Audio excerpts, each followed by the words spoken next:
Hi guys, it's us again, just us people. It's another one that we have, and another one. Thank you so much for pressing play. She's got a big smile on her face when I say, and another I one. like when you do that. Thank you so much for whoever is pressing play on this video right here. We appreciate you for being here. Again, let me repeat and reintroduce not only myself, but this channel. My name is Mokonzi, also known as Issa for some, but Mokonzi. And then my beautiful, my wonderful co-host is Shadia. And this platform here is about people, just conversation between people, just our own opinions, just our own mindset, our thoughts, just what we think, what we like. And also, we are here to try to teach each other, right? So we want other people that have different thoughts to be able to put their thoughts in. And we also want to show other people that there are people that think differently than them, so they can look and say, hey, I never knew that people thought differently than me, or I never knew that people thought that way, or also I never knew why they thought the way they think. And now we're able to teach them and show them the reason why we think the way we think. And also for the people that think like us, to be able to say, hey, there are more people like me out there thinking just like me. I'm not alone. You are not alone. We are all in this together. This platform right here, this channel is about love. Okay, this is a unity, a uniting channel where people share what they think, where our differences actually bring us together and does not put us apart, does not break us apart. No, we want to show differences and actually show the world that differences can unite the world. Okay, so as I always say, guys, please comment, comment as you watch the video. After you watch the video, comment. This is the way for us to also not only respond, but for you to teach others, ourselves, us on the platform talking, and other people as well. And this is the way you can put yourself forward for us to also interview you. Right? Thank you guys for tuning in. I have one of my friends here, and I would like for him to introduce himself. I've known him for a while now, and he's a good man. Ronald Jefferson is my name, yes. Okay. And so, yeah, we've been friends for a little while. For a little while here. So, Ronald, I was wondering if you can kind of give us a biography of yourself in the beginning, starting with telling us about yourself, where you're from. Well, I started out, I was born and raised in New Jersey, Trenton, New Jersey, raised on a agricultural farm with blueberries and cranberries. And we considered ourselves poor at the time, but now as we look back, it wasn't just our family, it was all the families. And on the farm, it was, of course, it was both white, black, Portuguese, and Italian families. Mm-hmm. Wow. Yeah. Okay. And how big was your family? My family was, it was 6 of us. It was mom, the dad, of course, and 5 other siblings. So I guess the family, a total of 8 in the family. My grandmother, my mother's mother, had, it was a large family. They came from Pennsylvania and settled in New Jersey, and my grandmother had 10 girls and 3 boys. Oh, wow. So would you say in those days, like the families that were around you guys were big families as well? Oh, yes. We used to have family reunions, probably somewhere in the neighborhood of probably 200 people or more at a family gathering. Oh wow, wow. This is reminding me like of Africa because my parents have, you know, each of them like 10 plus siblings. So it's incredible, but I have a smaller family. Now, Ron, I was wondering, what was it like for you growing up in America in those days, sort of in New Jersey, and then kind of take us through a little bit of like your teenage as well. Okay. And then, well, growing up in New Jersey at that time, we were a community.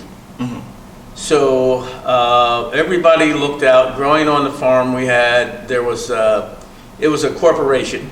It was the first place in America to have cultivated blueberries.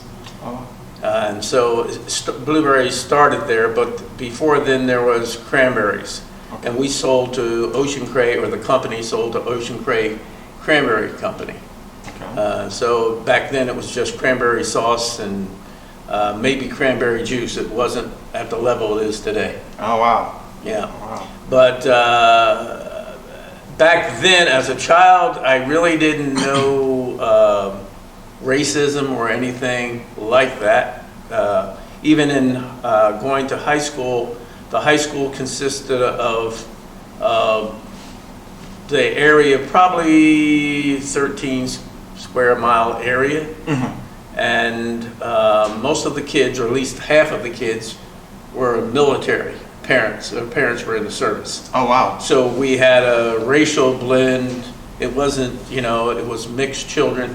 Many of the black men, even back then, was married to white females. You just went through to a question I was going to ask you. What was the demography? Okay. Yeah, and according to my oldest brother, who's now 85 years of age, some of the first girls, or the first girl that he met or dated at 16 was a white female.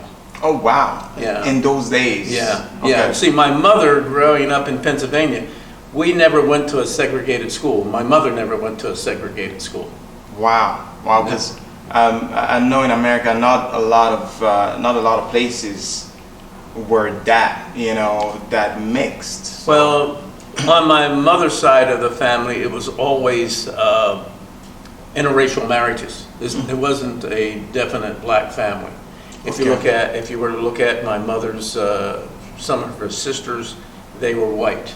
Okay. Of course, my grandmother never, I think she was mulatto, and then of course her husband was mulatto. So there was never really dark complexion people in our family. Mm-hmm. It wasn't until all the siblings, all the 10 girls, or I should say 9 of the girls, 10 of the girls married dark complected men. Oh, wow. Wow. And so did the boys. Oh, wow. Yeah, I guess it's because grandmom she was never fond of dark complected men. So the kids rebelled. I guess they must have rebelled because they tend to marry men that were dark complected. Okay. Yeah, but my father, he came from Virginia, and just about all the men that my aunts, my mother's sisters, married men from Virginia. They migrated from Virginia because of the conditions, I guess, down there at the time. Now, this is going back to the late 1920s. 1920s. Thank you for giving us the so they took my father. I didn't know until recently that my brother had told me that my father left home at 12 years of age. Oh, wow. And it took him 4 years to work his way as a migrant worker from Virginia to New Jersey. So he arrived in New Jersey at 16 years of age and did not return home until 20 years later is when he returned home to see his mother. Oh, wow. Yeah. Wow. Yeah. And he knew where his mom was this entire time. Yeah, he knew where his mother was, but it took him years before he had money as a farmer, not only working on a farm, but having his own farm, to where he made enough money that he would return every blueberry season typically ended in July, Okay. at the end of July. And so he would take a trip to Virginia and always give his mother some of the money which he made profit during the Oh, wow. summer months. Yes, I remember you told Yeah. me he was trying to raise enough money to be able to come back. Yeah, go back. And so I didn't meet his, I only met my grandmother once. When I think I was either 12 or 14, and I took a trip with my father down to Virginia, and she was on her sick bed. And shortly thereafter, maybe I think 3 years later, she passed away. So I never had a chance to see her again. Oh, wow. Yeah. Okay. Okay. Now, you had told me that you did some research and you were trying to figure out a little more of like your origins. Correct. Can you kind of? Yeah, my research on my mother's side of the family, because I'm 75 or 74% African American, or come from Africa, from Nigeria, that area of West Africa. And my mother's side of the family originated from Europe. So I've traced my father as best I could. I traced his family back to leaving as best I can figure it out. They left as slaves, I would assume, West Africa, by way of boat to West Indies, and then entered the United States in North Carolina, and then the family settled in Virginia. In Virginia. To where they live today. I'm now, in the past 8 years, have been going back and visiting his family because I never knew them. Oh, okay. He died some 47, 48 years ago. Oh, wow. So it was 8 years ago that I started to search and go back and visit his family, his relatives. His relatives as well. Yeah. Okay. Yeah. So, but my mother tracked them from Europe into to Delaware as best I can figure. And there in Delaware, because it was interracial marriages, back in the, as best I can figure, it's in the 1700s, there was like 600 mixed children in Delaware. And that family of Barretts, because I've read several books, then settled in from Delaware into Pennsylvania. Okay. And one of them was a pastor that started the Methodist Episcopal Church. But then the offspring of that was family that moved to Pennsylvania that started to recognize themselves as African Americans. They started the first African American Episcopal Church, Oh, wow. AME, African Methodist. So that church that still stands, it's on 6th and South Street in Philadelphia. Oh, wow. Yeah, so it's a lot of family history. That is a lot of Yeah, stories. and going back on my father's side, going back to, I traced them as far as involved in wars. I had a great-great-grandfather that fought in the Civil War. Wow. And his name is written in one of the books, in a book, a library book that you could research. He died in 1866, and he was a sharpshooter. He joined at Norfolk, Portsmouth, Virginia. There was a post there that he joined, or a place that he registered to join. And he died in Brazos, Santiago, Texas, as a result of being in the war. He died in 1866. 1866. Yeah. You know, as you guys gonna be growing with this channel here, one of the things that has really touched my heart and motivated me to to create this channel is having history like this, where it highlights heroes that, you know, the kids, the new generation may not hear about in the history that America is portraying today. There's not enough Black history out there, and there are heroes like, you know, his grandfather everywhere, you know, coming in, being sharpshooters, being part of special forces, so on and so forth, that we are going to basically learn together. Now, this takes us towards kind of the question of how do you feel about the history as the history is written right now, as a whole? Yeah, as a whole, it never included African Americans. It always had them appear as being dumb, ignorant, and not worthy. They weren't even trustworthy. However, I look back, and now I've discovered so much history of family and what we've accomplished. Even like with my father, he left home, like I said, at 12. And he only went to the 6th grade. But when he started working at the company, J.J. White Incorporated was the name of it in New Jersey. It's a 3,000-acre farm. It's now a state park. Okay.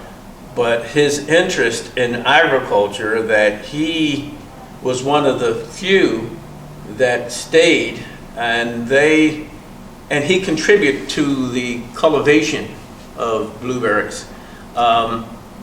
He knew just about everything you wanted to know about a blueberry, and they used to have, at that time, Rutgers University was an agricultural college, not like it is today in New Jersey, and they would have students come out, and he would teach them about how to cultivate and what you needed to do to preserve blueberries.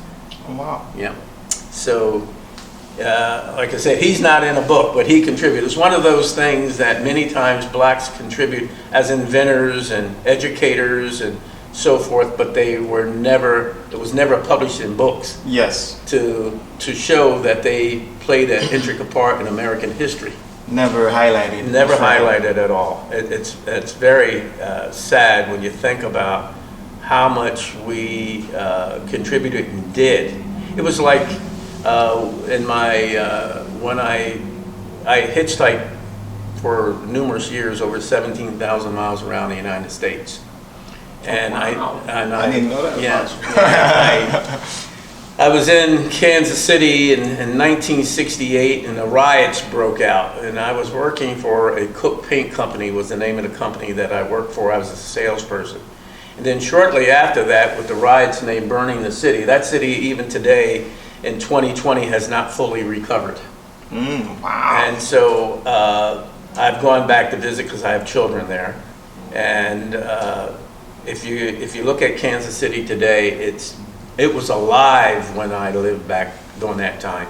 But anyhow, shortly after that, after the fire and the riots, then I got a job with Sherwin-Williams Paint Company, which is now nationally known. It was known then. But I was hired as a credit manager. I was the first black male man that ever worked as a credit manager in Sherwin-Williams Paint Company. Oh wow! Yeah. This basically gets us to the question of tell us more about your journey as an African American person in the workplace. Well, I tell you what, one of the first places that I've first noticed or first came as my eyes open as far as segregation or racism was when I graduated from high school. My brother came to me, my oldest brother, and he said, "If you move to Omaha, Nebraska, I'll send you to college." And shortly after I moved to Omaha, Nebraska, he got orders to go to Tripoli. And so I chose not to stay with his wife, he was not there, so I joined the Air Force. And when I joined the Air Force, we got, back then you got sworn in at the same, when you got sworn in, that was it. Now you can choose to stay out for a month or 2 months and then go in.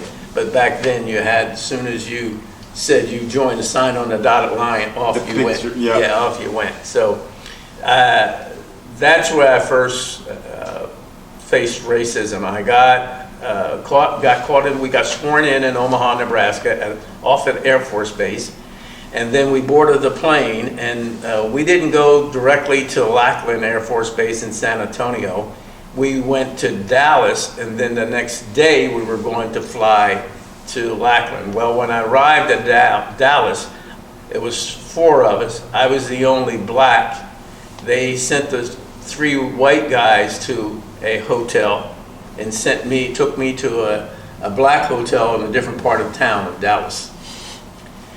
And then they said to me, they said, black hotel. Yeah, black hotel. Yeah, it wasn't in a white community. And so then they told me, said the next morning we'll send a cab for you to come and pick you up and join us as we continue our flight to Lackland Air Force Base. Well, no one ever came for me. I would have been AWOL from the very first time I got sworn in. That's right. However, my mother, at a very early age, she took us boys, and each one of us, and we had to carry IDs in our wallet. She taught us how to shop, how to sew, how to travel or to do things. So it was through my mother's teaching, I knew that I had to catch a cab myself. No, wow. And get to the airport, or otherwise I was going to be AWOL, because they didn't send for me. So did you wait for the cab that they were supposed to send, or did you just get up and say, okay, you know what? I waited, and then no one showed up. Okay. So therefore, I had sense enough to know that I had to get to the airport, or otherwise I was going to be AWOL, because I had already sworn in. Oath. Yeah. And kind of give a little bit of an explanation on what would that mean if you wouldn't have made that flight to the people out there that are from Africa watching us, or other places? Well, during that time. Yeah, during that time, I would have imagined they may have come looking for me sooner or later, but as I said, I would have probably been marked AWOL, and I don't know what the penalty would have been. I don't know whether I would have been incarcerated for a short period of time or allowed to explain as to what occurred. Deserter. Yeah, I would have been. I would have been considered a deserter. Yeah. Okay. Yeah. Now, another one of the questions that I had for you is,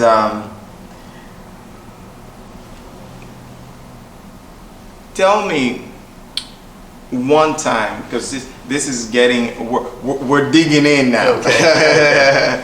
If you can recount a time at work where you felt oppressed, and by that I mean overlooked or not given the proper reward for the work that you had put in. And in this case, in my case, in previous work that I've done in corporate America, there has been instances where I was passed, over for a white a person, rather it's a white man or a white lady. That's been throughout my life and just about every job I've ever had. Okay. As I said, when I got hired as credit manager of Sherwin-Williams Paint Company, shortly after that, they hired a young kid. I think he was 18 years of age, and they paid him 50 cents less than me, and I was the credit manager. So that was an experience too, because as credit manager, I was out near Claycomo, Missouri. And there was a gentleman that would come in, I'm certain he's dead by now, he's passed away. He came in, and when he found out I was credit manager, because he did large contracts in painting. And so I had to approve the amount of credit he could have to buy his paint. And he outwardly said, he says, if I have to get credit approved by a nigger, I'm not coming back here anymore. So that's right there. That was one example. But I've had many occasions, even when I was with the Sheriff's Department in the state of New Jersey, and the sheriff that we had at the time, he didn't believe, other than going through police academy, he didn't believe that you needed any further training, because he was going to put you into a courthouse, and that's all you had to do was protect the judge and walk the defendants in and whatever. But shortly after that, he left. His time was up. Another guy came in, and that sheriff's department at that particular time did not believe in paying for training. So I took homicide classes, fingerprint, FBI, all kinds of classes, but I did it all on my own time. I had to use my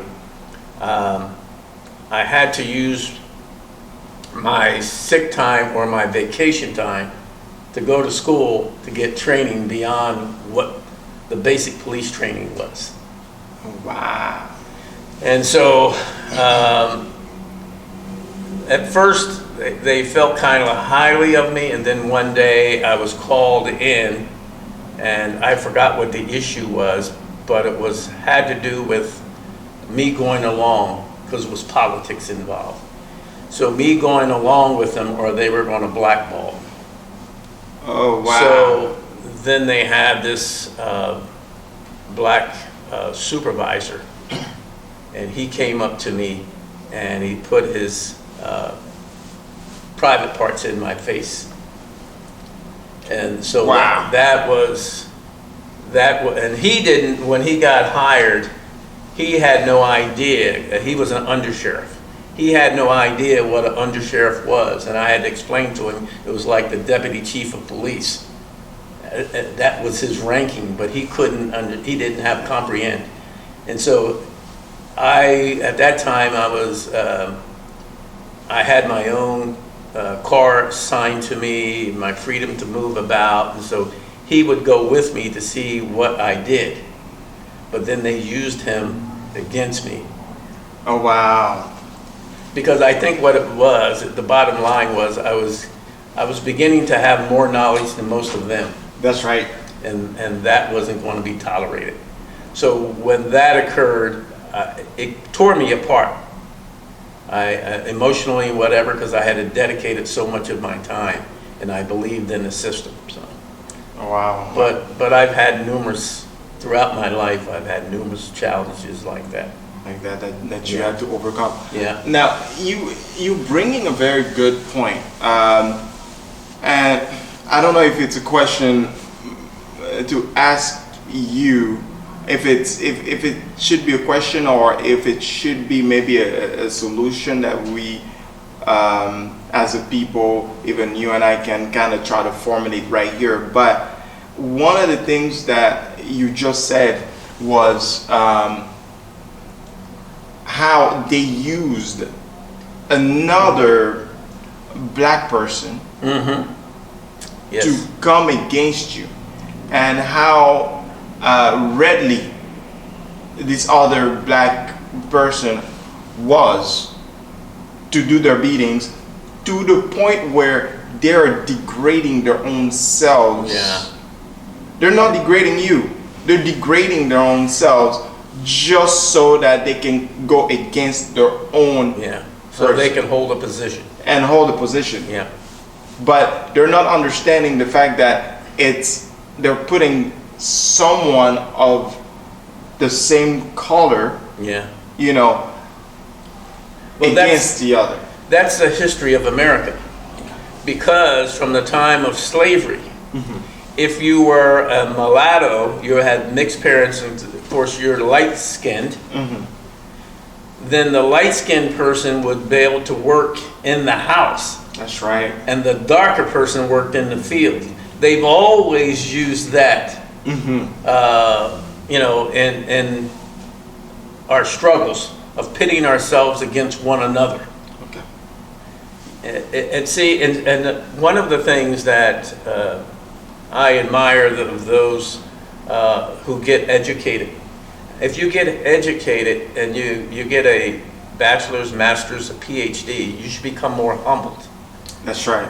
and not be looking down your nose at someone who's not at the level that you are. That's exactly right. And so we still find those people that we would have called back in the day the house whatever.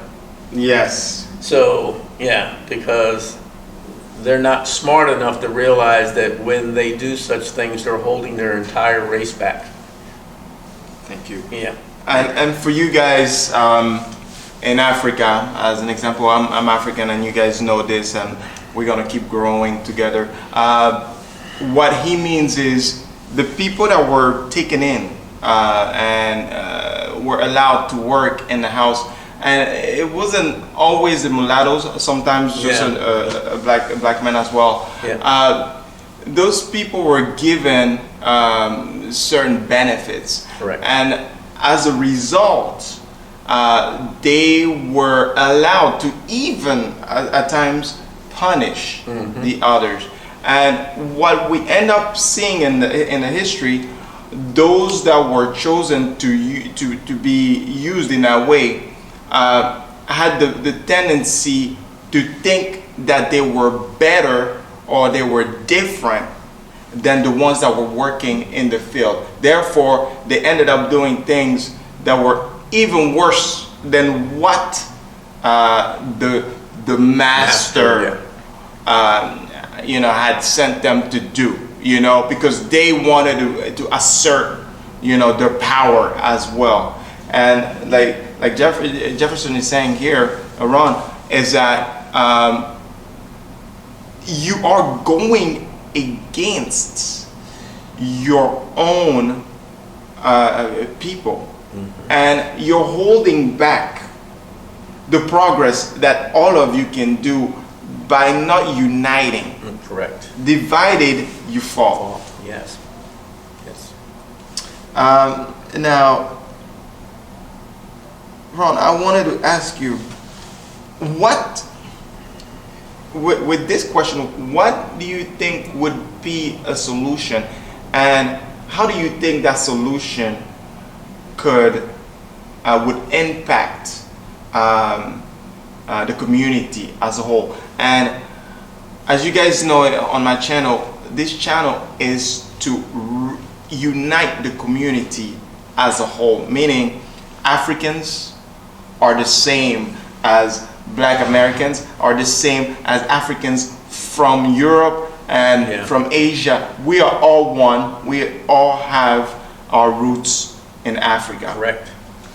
Yes. Yeah, I think one of the beginning solutions. Or maybe for the young generation. Yeah, as for well. the young generation, and for those who are willing to listen, is here in America, the history books need to be changed. And it should be mandatory. I know that many Caucasians or other races probably would not like to have it in their school, but it should be mandatory Black history. So that they would know that we contributed, we were inventors, we were educators, we were every walk of life. Many of my family members down through the history were pastors of churches. But when I look back, that's what we need. We need, the world needs to be informed. That's right. As to our contributions. And that no one man or group of people made America or any other nation what it is. Because it's really sad when we look back. Our history books doesn't say that when George Washington crossed the Delaware, there was a Black man on board. It doesn't say that when Lewis and Clark discovered, came out from the time that Thomas Jefferson started the Louisiana Purchase and sent Lewis and Clark out to the Northwest. There was a black man that was involved. He was an explorer and took part. When the North Pole was discovered, there was a black man present. None of these are written in our history books, and therefore everything contributes to that. The white race did everything and no one else contributed. They were the only intelligent people. You have to look back in history in America when slaves were not permitted to read or being taught. They were punished. That's right. Anything that would hold them back to keep them from progress. And so today, I was just reading history just the other day when we were talking about one of our former presidents, pretty much like our current president, supported white supremacy and to hold back people of color. But it's not only African Americans, but the Native American Indian That's is right. probably treated the worst than most African Americans, because not only did they take their land and put them on reservations, but then they turn around and now that they're